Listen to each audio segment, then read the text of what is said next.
He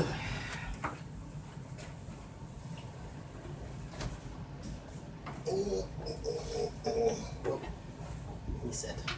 Alright, so what are we talking about here? Alright. Well, we're back. Finally. Oh, we're filming? Yes, we're filming. Welcome back, Oh. everybody. At long last, episode 2 of Geekin Out. Episode 2 of Geekin Out.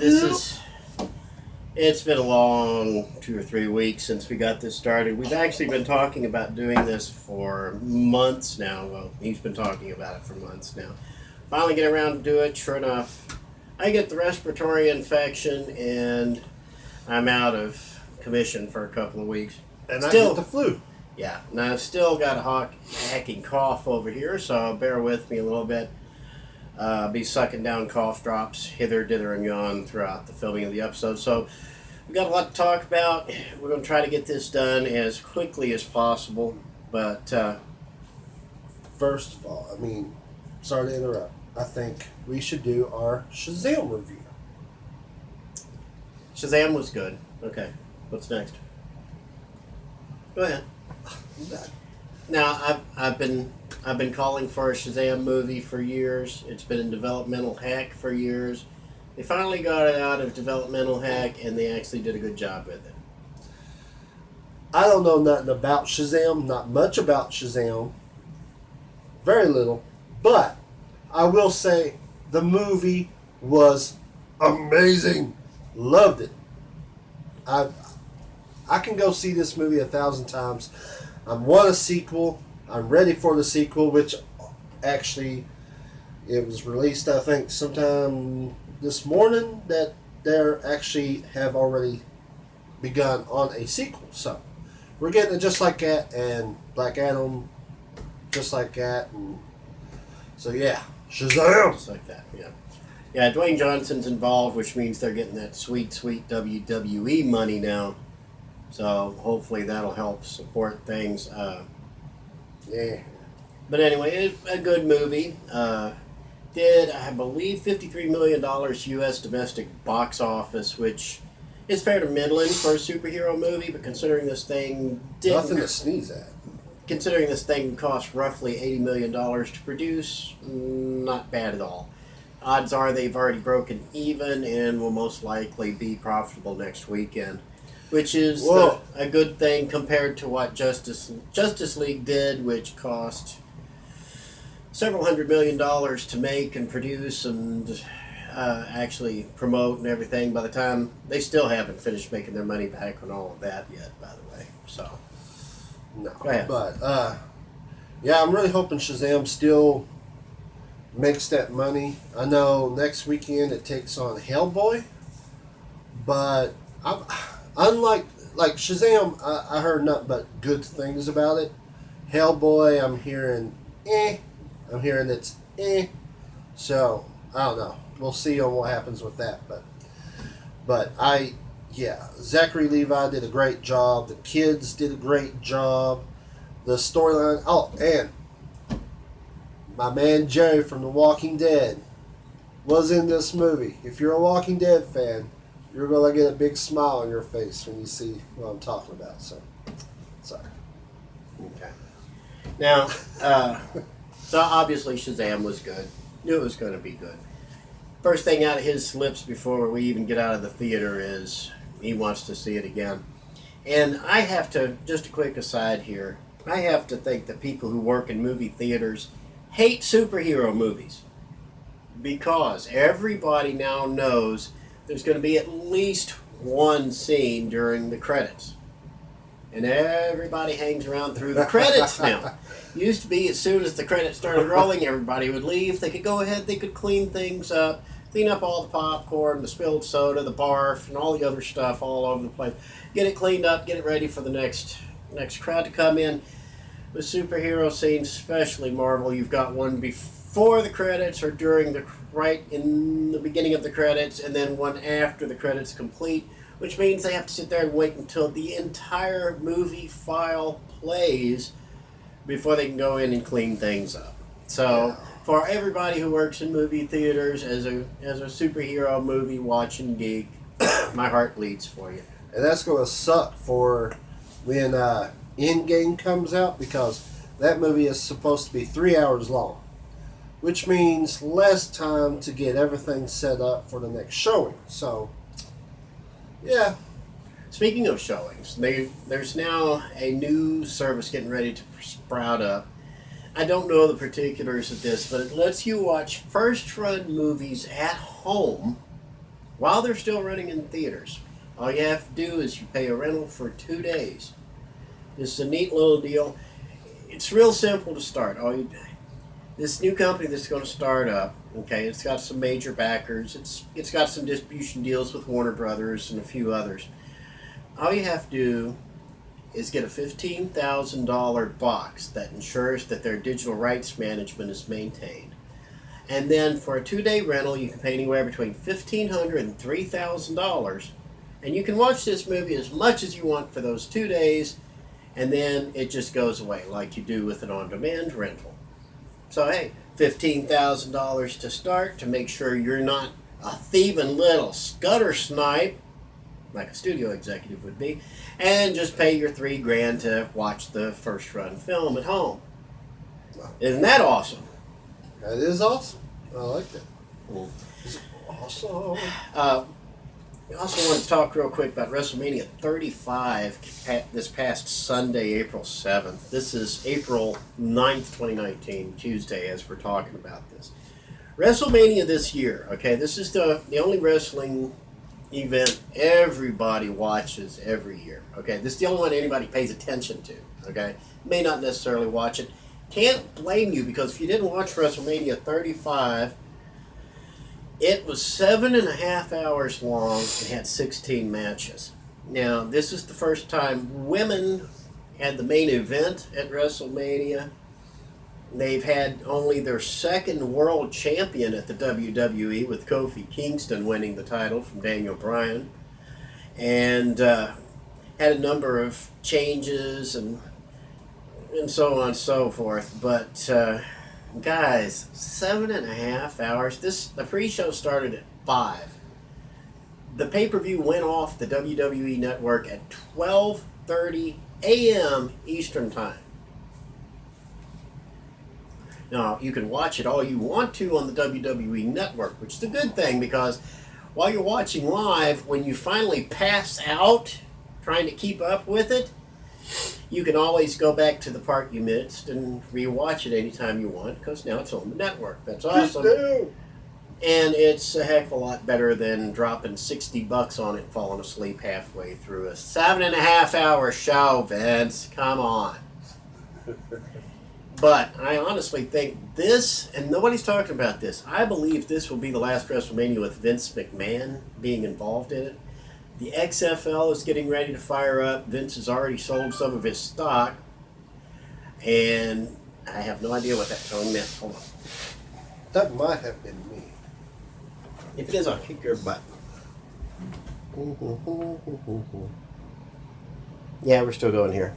Oops. I'll have to edit that out. My bad. Turn my phone off. But I think this will be the last WrestleMania that Vince McMahon's involved with. Because with the XFL getting ready to fire up, he's already cashed in some of his stock to help pay for it. So, odds are by this time next year, it's going to be Triple H and the McMahon kids running the WWE. And for the millions and millions at home who just could not give a crap, I can like see this them. one. I can see them running it. I used to give a crap when it was good. No offense. I grew up like Hulk Hogan, Sting. Oh shoot, there's so many, but they were all freaking amazing, and then they just turned really like soap opera. It's like it was not but right, fight, right. Nah, just yeah. Oh, sorry. That's all right. Like I said, I'm going to be hacking through this one. For those of you who may not have paid attention to WWE lately, while you're watching us on YouTube, when you're done, check out NXT. Okay, WWE NXT. That's their developmental league. And you want to look for two guys. Okay, you want to look for Velveteen Dream, and you want to look for just look for Velveteen Dream to start. Okay, Randy Savage has not been forgotten. That's all I'll say. Check out Velveteen Dream on YouTube, or if you have the WWE Network, by all means, check out the best of his stuff. Also, check out Ricochet. He used to be with Lucha Underground. Now he's running around in WWE as Ricochet. Check him out too. He's got some good moves to him. But Velveteen Dream for the win. Yeah. You had me worried when you said to look for a guy named Velveteen Dream. No, fits him perfectly. Absolutely fits him perfectly. Purple is power. Okay. Now, moving on. Moving on. HELLBOY comes out this Friday, April 12th. All I'm going to say about HELLBOY coming out this Friday, April 12th is HELLBOY's coming out this Friday, April 12th. Also, there's an anime coming out called Penguin Highway. If you get a chance to see it, this is the synopsis that I got online, okay? A 4th grade genius investigates when penguins appear in his landlocked suburb, then teams up with a woman in his dentist's office who's the source of the penguins. Now, which one would you rather watch? Penguin Highway or HELLBOY? Wow. Okay, you went there. All right, so, yes.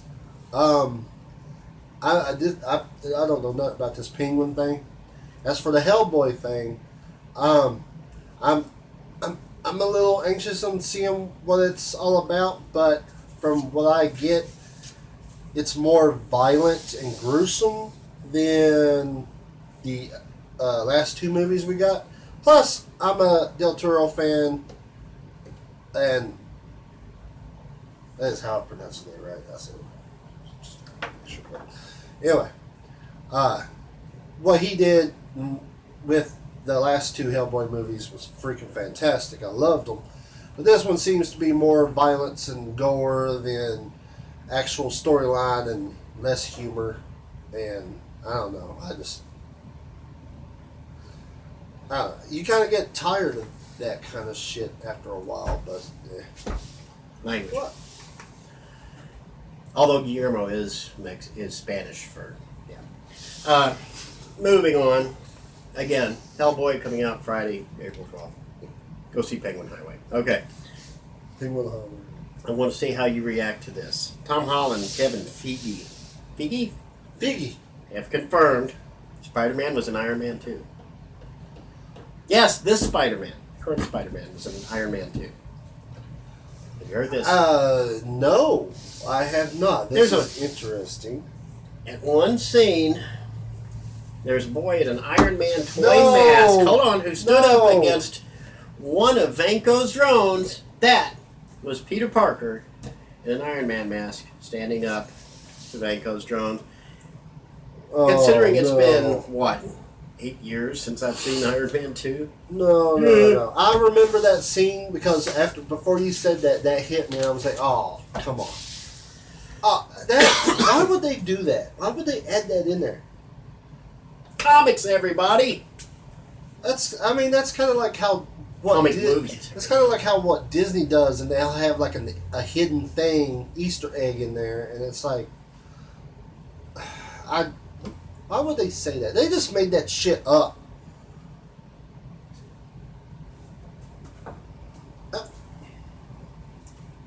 That's your fucking language. One more news item I want to hit before we get too far astray here. Okay, Hulu has renewed Runaways for season 3. Okay, it's hard to get numbers. I want to understand why Hulu would do this. Okay, because, well, one, Marvel Television sucks. Two, we've seen Netflix now cancel all 4 of their Marvel series. Okay, even though they were all doing gangbusters business to start. Netflix versions did good. Okay. Now, no doubt, Netflix canceled the Marvel series because Disney. All right. Disney was going to take all of the Marvel stuff away from Netflix anyway, so that's why those shows wasn't going to make it. Let me explain what happened here, okay? Netflix did not pay for the production of these shows, okay? So they have no ownership interest. Disney, through Marvel Studios, paid for the production of the shows. Netflix paid Disney for the rights to stream the shows, okay? And paid them enough for an exclusive contract. When the contract ran out, the rights would revert back to Disney, just like any other network show would, so it can go into syndication.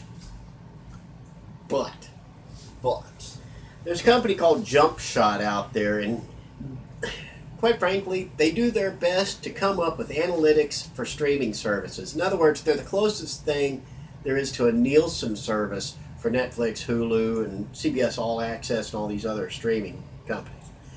Okay, now, according to Jump Shot, these are the ratings that Runaways got on Hulu. Okay, season 1, they got 640,000 viewers. This means 640,000 unique Hulu users watched at least one episode of season 1 of Runaways. Season 2, that number jumped to 825,000. Okay, which sounds, pretty hefty, pretty impressive, right? Well, I mean, what do you think about that? I mean, that's pretty good. I was thinking about checking out Runaways. I have not seen Runaways yet because I watched Clark and Dagger, and that was a big mistake because that show sucked so badly. And I was like, well, if that's what they did with this, I don't know if I want to check out Runaways. So I have not watched Runaways yet, but this intrigues me to actually maybe give it a shot. Marvel, everybody. Marvel. If, hey, you don't like Clark and Dagger, or Cloak and Dagger, which is what the rest of us watch, if you don't like Cloak and Dagger, get ready for Phase 4 of the Marvel Cinematic Universe. Anyway, so now we have the numbers for the first 2 seasons. We know why Hulu's renewing for Season 3, right? Here's what Netflix did with their Marvel shows. Daredevil, Season 1, no, I take that back. Season 2 was the most watched of the Marvel series seasons on Netflix. Season 2 of Daredevil, 5.8 million watched at least one episode. Or more than likely, all of the episodes, because it's an ongoing story. If you get started, most of the ones who start are going to finish. 5.8 million. Season 3, 2.5 million. So the show lost half of its audience between Season 2 and Season 3. Now, I think out of the primary 5 Marvel shows, I'm not counting Defenders because, quite frankly, Marvel, everybody. Out of those, probably the suckinest one was Iron Fist. At least that's what the ratings would say. You? Iron Fist? Oh, God. What the hell was that? Exactly. Iron Fist, seriously, was... Iron Fist, 1.6 million for Season 2. Was the least watched of the Marvel seasons on Netflix. So 1.6 million for Iron Fist, doubling up on Season 2 of Runaways, and yet Hulu's renewing for Season 3. Luke Cage lost 50% of its audience between Seasons 1 and 2. Punisher lost 40% between Seasons 1 and 2. Wow, I'm shocked on that one. The Marvel series on television do not stack up well. Daredevil actually did pretty well. But, again, Marvel, everybody, the cinematic universe is the important one.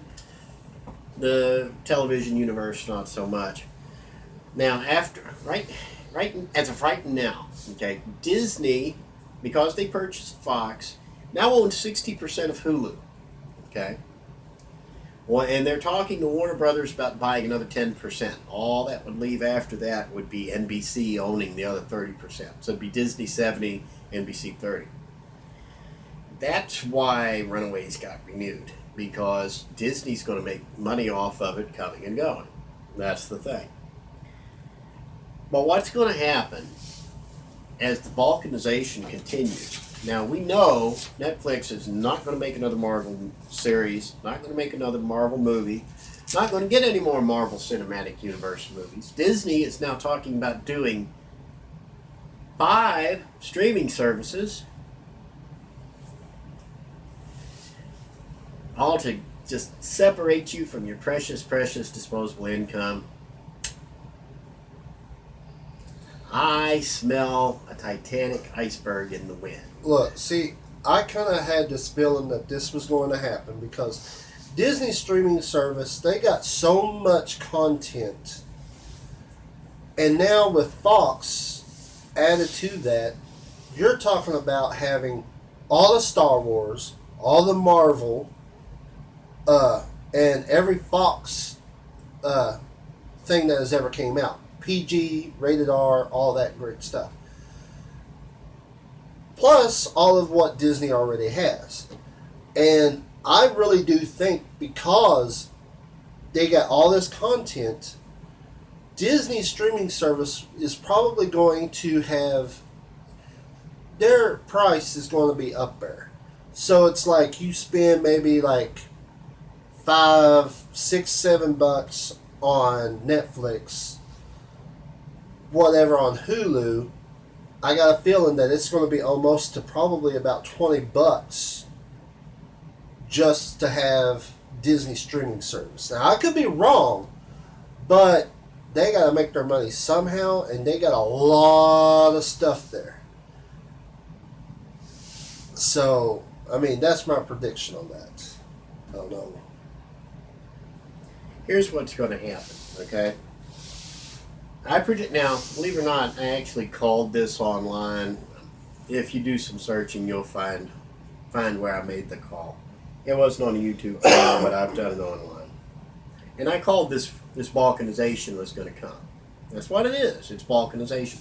Everybody's taking their toys, they're going home to their own yards, they're charging admission to get through the fence.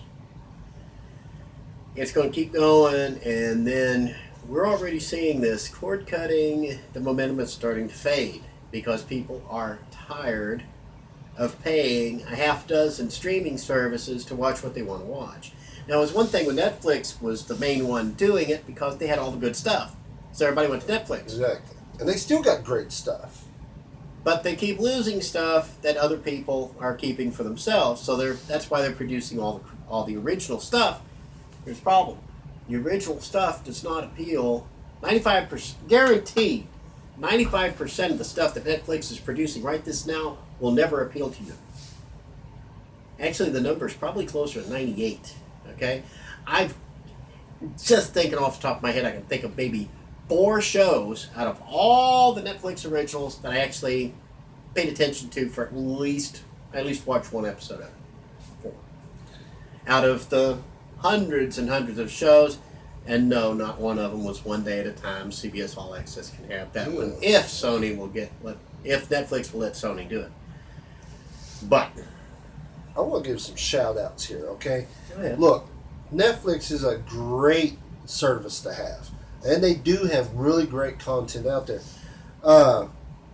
There was one called Highwayman that just came out with Kevin Costner and Woody Harrelson about the cops that hunt down Bonnie and Clyde.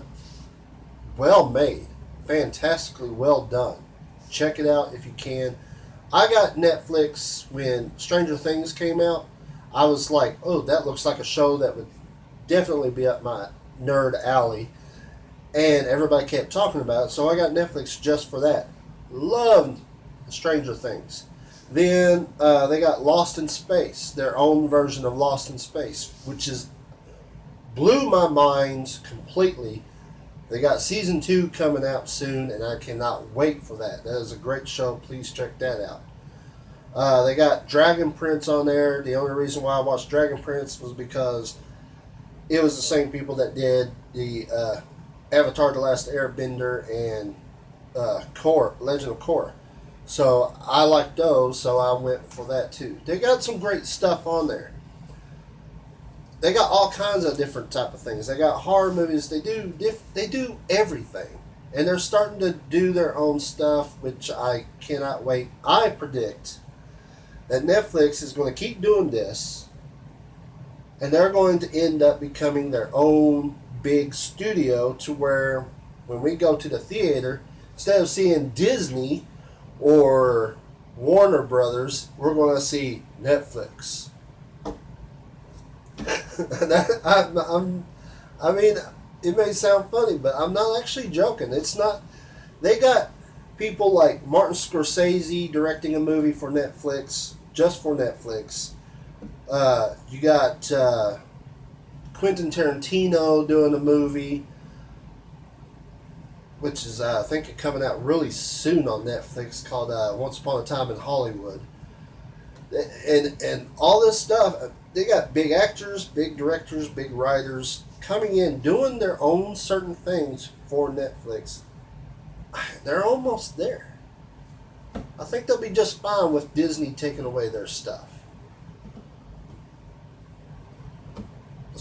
But if you want to see Toy Story 4 at home, you're going to have to do it through Disney Plus. Sure. Which is across the 5 of them, which is probably going to be Disney Plus, which is the family-friendly one. There'll probably be one for Freeform, which will be the more edgy PG-13 / R-rated stuff, and then they'll probably have one just for the R-rated stuff, and then they'll have one for ESPN, and then one for yada yada. I don't know. Odds are Disney Plus is going to make a go of it. ESPN will probably hang in there for a while, and the other 3 are going to fall flat on their face. I can see, like, they will actually, like, if their streaming service, like their home menu is going to literally have, like, your regular Disney things, and then over here in the corner you're going to have your Marvel. So it's going to have everything on Marvel on that. Then Fox. So anything Fox related is going to be on that.